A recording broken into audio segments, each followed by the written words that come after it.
3, 40대의 경우에서는 어떤 것들을 검사를 추가로 해보는 게 좋다고 생각하시는지요? 네. 헬리코박터 검사랑 갑상선 초음파 같은 것도 추천을 드리는데요. 경동맥 초음파인데요. 30대, 40대는 질환의 씨앗이 자라는 시기이기 때문에 미루지 말고 지금 준비하세요.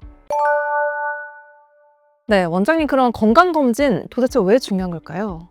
건강검진의 핵심은 조기 발견이에요. 질병은 대부분 초기에는 뚜렷한 증상이 없어요. 그래서 겉으로는 건강해 보이지만 내부에선 이게 진행하는 경우가 있거든요. 그래서 조기 발견은 치료 시기를 아무래도 앞당길 수 있기 때문에 나의 건강을 지켜주는 데 크게 도움이 됩니다. 건강검진은 내가 건강할 때 해야 가장 큰 효과가 있습니다. 네, 그렇군요. 사실 저만 해도 아직 건강검진을 그렇게 꼬박꼬박 챙겨서 받고 있지 못하고 있거든요. 그런데 3, 40대 직장인들은 또 워낙 바쁘다 보니까 아직은 괜찮다라고 생각하면서 검진을 미루는 경우 정말 많을 것 같습니다. 그렇다면 실제로 이렇게 진료 현장에서 건강검진을 통해 발견되는 조기 질환이나 이상 소견 같은 게 있었을까요? 네. 제일 흔하게는 30대, 40대 분들에서 젊은 당뇨나 고혈압, 고지혈증 이런 것들이 발견이 되는 경우가 많아요. 네. 이 같은 대사증후군이 진행 중이라면 이를 미리미리 예방해 줄 필요가 있겠습니다. 그리고 또 많이 받으시는 위내시경에서 위염, 역류성 식도염이 심해서 약물 치료가 필요한 경우도 있어요. 그리고 헬리코박터 감염도 흔한데요. 만약 내가 헬리코박터균을 가지고 있다면 이걸 제균 치료를 해서 없애주는 것이 위암 발생률을 확 낮출 수 있습니다. 네. 그리고 또 대장내시경도 있는데요. 여기서도 용종이 발견되면 이를 바로 제거를 하게 되면 이론적으로는 대장암으로 걸릴 가능성이 거의 없겠죠. 네. 그리고 또 복부 초음파만 해보더라도 지방간이 보인다라든지 안에 담낭 안에 담석이 보인다, 용종이 보인다 이런 것들은 계속 추적 관찰할 필요가 있기 때문에 미리미리 발견하게 된다면 참 이득이 많은 것 같습니다. 네, 정말 다양한 검진이 있다는 것을 말씀을 해주셨는데 사실 건강검진을 일찍 시작한 덕분에 뭔가 위중한 단계로 진행이 더 되지 않고 미리 발견해서 위험한 상황을 예방한 케이스도 있었을 것 같거든요. 실제로 진료를 보신 사례가 있으실까요? 그쵸. 되게 기억에 남는 분들이 많아요. 네. 예를 들어서 한 20대 남성분이 별다른 증상 없이 그냥 검진을 받으러 오셨는데 혈액 검사를 했더니 혈당이 300이 넘었고 당화혈색소가 10이 넘었어요. 이게 네. 되게 심한 당뇨. 정상 혈당이 어느 정도인가요? 정상 혈당은 공복 혈당이 100 미만일 때를 정상이라고 하고 126이 넘어가면 이제 당뇨를 의심해 봐야 된다. 그 사이는 당뇨 전 단계다 이야기하는데 300이면 이거는 그냥 바로 당뇨 진단인 상황인 거고. 네. 그랬는데 그분은 그냥 열심히 PT 받고 운동하시다 보니까 이렇게 살이 빠졌나 보다 이렇게 알고 계시더라고요. 지금은 저랑 같이 혈당 관리 아주 잘 하고 계십니다. 또 한 분은 30대 여성분이신데 평소에도 변비가 좀 있었는데 좀 더 심해졌다 해서 내원하게 되셨어요. 네. 그래서 대장내시경을 하게 됐는데 되게 큰 용종이 나왔고 조직 검사를 했더니 초기 대장암이라고 나오게 됐어요. 그래서 지금은 그 이후로 수술받고 항암 치료도 하고 잘 지내고 계신데요. 만약 그때 검진을 받지 않고 미뤘다면 정말 생각해도 아주 아찔하죠. 네, 두 분 다 20대, 30대신데 정말 일상생활에서 큰 이상은 없으셨는데 그냥 검진을 받으셨다가 이렇게 큰 병을 발견하신 케이스신 거죠? 미리 받는 게 정말 중요할 것 같습니다. 그런데 꼭 3, 40대 직장인이 아니어도 건강검진은 몇 살부터 시작하는 게 좋을까요? 저는 한 20대 후반부터는 검진 습관을 들이시는 걸 추천을 드려요. 네. 특히 가족 중에 고혈압, 당뇨, 고지혈증 같은 대사증후군인 분이 있으시면 이거는 유전적인 부분도 어느 정도 있기 때문에 이걸 미리 검진을 받으시는 게 좋고 특히 암 병력이 있다면 그 암에 맞는 검진은 가족력이 있기 때문에 미리 받으시는 걸 추천드려요.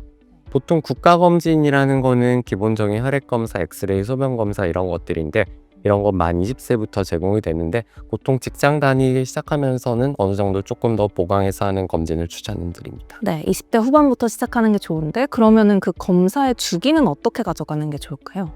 검사 주기는 이제 혈액 검사 같은 경우는 아무런 증상이 없더라도 그래도 1년에 한 번 정도는 체크를 해보시는 걸 추천드리고요. 네. 특히 젊은 여성분들 중에서는 빈혈을 되게 모르고 지내시는 경우도 많은데 그래도 교정해주면 이득이 많고요. 갑상선 기능 이상이라든지 이런 것들 놓치는 경우가 꽤 많아요. 네. 그리고 위내시경, 대장내시경 같은 경우는 위내시경은 증상이 없다면 2년에 한 번 정도는 해보시는 게 좋고 대장내시경은 용종이 없으면 5년에 한 번 보셔도 괜찮고 만약에 용종이 많다든지 크기가 크다든지 하면 좀 더 간격을 짧게 가져가시는 것도 괜찮습니다. 네, 알겠습니다. 또 연령대별 기본 검진에는 해당되지 않지만 추가로 비용을 들여서 검진을 할 수 있는 케이스들이 있잖아요. 그러면은 3, 40대의 경우에서는 어떤 것들을 검사를 추가로 해보는 게 좋다고 생각하시는지요? 네, 마침 생각난 게 위내시경에서 헬리코박터 검사라는 게 되게 별게 아닌 검사거든요. 네. 정말 위내시경 들여다보면서 작은 점막 있으면 그걸 떼어내서 그걸 가지고 검사를 나가는데 현재로서 위암 발생을 예방하는 데 있어 헬리코박터균이 있으면 그걸 없앤다가 굉장히 강력한 예방 방법이거든요. 네. 그래서 검사 비용도 사실 그렇게 높지 않고 굉장히 어떻게 보면 가성비가 좋은 검사이기 때문에 그걸 굳이 안 한다 하실 필요는 없을 것 같고요. 네. 그리고 갑상선 초음파 같은 것도 추천을 드리는데요. 요즘 여성분이나 남성분이나 갑상선 결절 아니면은 암 같은 것들도 굉장히 많이 발견되기 때문에 네. 조금 위험한 결절이 있다면 미리미리 추적 관찰하는 게 좋아요. 그리고 또 좋은 검사 하나가 경동맥 초음파인데요.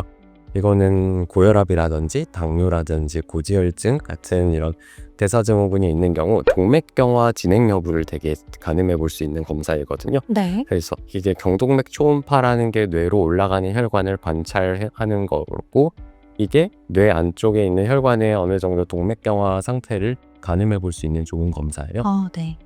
네, 지금 말씀 주신 게 경동맥 초음파 검사였는데 사실 조금 생소한 말인 것 같거든요. 고지혈증 있는 분들은 꼭 받아야 하는 검사인가요?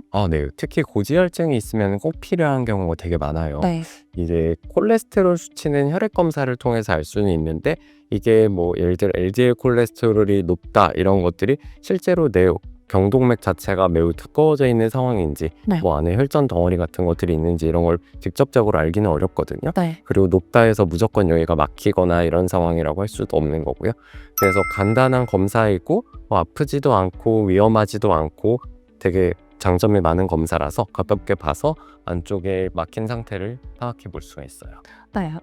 치료를 하다가 어떤 변화가 보이면은 치료의 방향도 바뀌게 되는 거죠? 그렇죠. 음. 예를 들어서 LDL 콜레스테롤 수치가 보통 진료실에서 저한테도 많이 여쭤보시는 게 정상이 몇이냐라고 여쭤보는데 그 정상 수치가 몇이냐는 그 개개인별로 가지고 있는 위험인자라든지 뭐 흡연이라든지 가족력이라든지 이런 것들을 종합해서 보통 목표치가 다 다르게 정해져요. 예를 들어서 내가 심근경색이 있는 경우다. 그러면은 혈관 안에 스텐트가 다시 막힐 수 있기 때문에 LDL 콜레스테롤을 50까지 낮추는 게 좋고요. 일반적으로 당뇨병이 있는 경우만 해도 100 밑으로 낮추는 게 좋아요. 그리고 다른 특별한 질환이 없는 경우는 LDL 콜레스테롤 한 130에서 160 정도 나올 때 이제 콜레스테롤 약을 먹어야 될지 말아야 될지 애매하다 하는 상황이 되게 많거든요. 네. 근데 혈관 내에 이제 경동맥에서 플라크가 보이게 되면 이거는 뇌졸중이나 심근경색 위험이 증가된 걸로 이걸 해석해요. 네. 그래서 이런 경우는 70만 넘어도 보통 약을 복용하게 되거든요. 네. 그래서 초음파 결과 하나만으로도 이제 치료가 바뀔 수가 있어요. 네, 많은 검진 종류들까지 말씀을 해주셨는데 그러면은 건강검진을 할 때 병원은 그냥 주변에 가까운 곳으로 찾아가면 되는 걸까요? 네. 물론 그 주변 병원에서 어떤 전문의가 계시고 어떤 진료 분야가 있는지를 당연히 찾아보고 가시는 것도 좋고요. 네. 근데 너무 먼 곳보다는 집 근처에 사시는 걸 추천드립니다. 네, 가까운 곳으로 그냥 편하게 가셔도 좋은 걸로 하겠습니다. 오늘 많은 이야기 해주셨는데 마지막으로 오늘 영상의 하이포인트 한번 짚어주실까요? 건강검진은 몸이 보내는 작은 신호를 먼저 알아차리는 방법입니다. 지금 아무 증상이 없다고 해서 건강하다는 뜻은 아닙니다. 30대, 40대는 질환의 씨앗이 자라는 시기이기 때문에 병이 생긴 다음이 아니라 병이 생기기 전에 대비할 수 있는 좋은 타이밍입니다. 미루지 말고 지금 준비하세요. 네, 미루지 말고 미리미리 준비하셔야겠습니다. 오늘 건강검진 또 조기 건강검진에 대해서 정태양 원장님과 함께 이야기 나눠봤습니다. 오늘은 여기서 마무리하겠고요. 지금까지 하이닥 건강전문 아나운서 허재연이었습니다. 말씀 고맙습니다. 감사합니다.